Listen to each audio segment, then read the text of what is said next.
say something nice about me. You're kind. Anything else? Gentle. And you're nice. Oh, that's lovely. You're cuddly. You're such a sweet child of mine.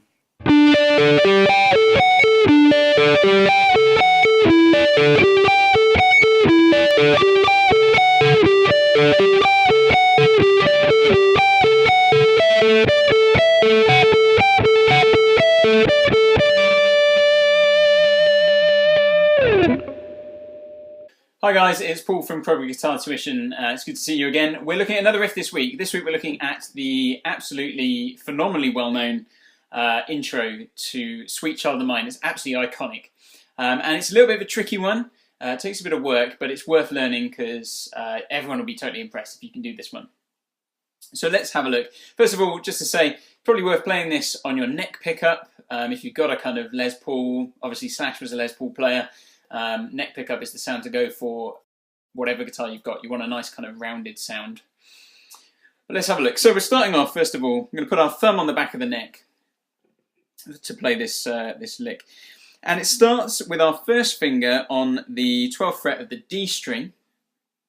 And then the next note is going to be using our 4th finger at the 15th fret on the B string. So if you know your octaves, you'll know that those are actually the same note. So you've got 2 Ds there. Hopefully you can hear they're the same note.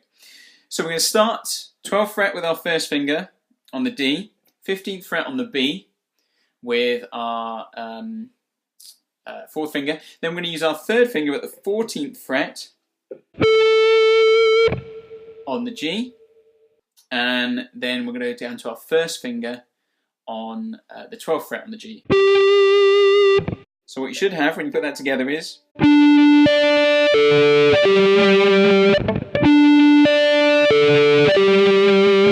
Don't worry too much about what this 4th finger is doing at the moment, because when you pick this pace up you won't hear it ringing in like it was then. What we're going to do then is we're going to do something which is perhaps a little unusual if you've not done it before, but we're going to play the 15th fret on the high E string. Now we're going to play it with our 4th finger. Now our 4th finger before that has been on the 15th fret on the B string, so it's right next where it needs to be. But rather than lift it up and place it down, we're just going to pop it backwards. So we're going to roll it back so that 15th fret on the B string stops ringing. You won't get that little noise, or you won't notice that kind of extra ring in the middle of the song. So you roll it back onto the 15th fret on the E string. And then you come back to the 14th fret with your 3rd finger on the G. And then we're going to roll that 3rd finger back to hit the 14th fret on the E. So rather than lift it up and move it all the way over to here, we're going to flatten it backwards. So it will come up off of that 14th fret on the G string, and the back of your finger will rest on that 14th fret on the E.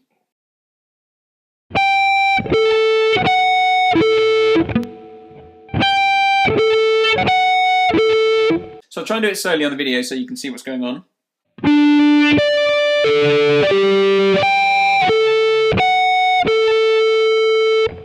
So you can see I'm not lifting up this 3rd finger and this 4th finger to do that. I'm kind of rolling them backwards across the frets. And the whole time you want to be using alternate picking so you can do this, okay?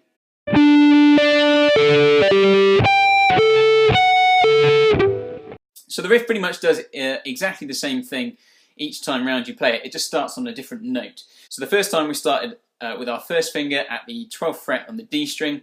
Second time round you want to start with your 3rd finger on the 14th fret on the D string, and third time round you want to start with your 1st finger at the 12th fret on the G. So you start first time on this note, second time on this note, 3rd time on this note, and then the last time it goes back to the D.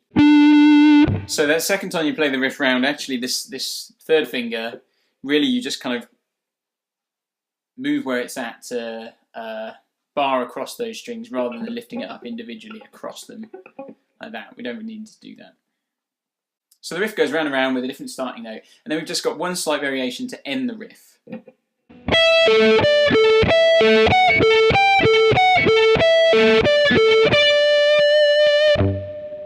do that, we're going to put our first finger on the 12th fret on the high E string, and then we're going to come over to the 14th fret on the G string with our third finger, and then we're going to use our fourth finger at the 15th fret on the G, so kind of all notes we've been playing before really, apart from that first note.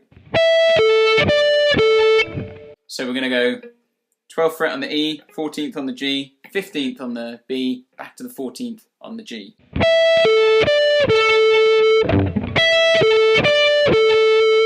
Then we're going to bar that third finger back to the 14th fret on the high E.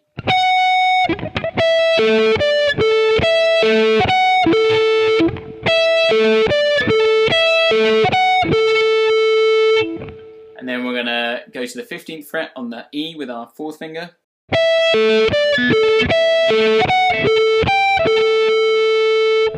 And then back through the 14th, back to the 12th fret again, and then finishing on that 15th fret on the B string.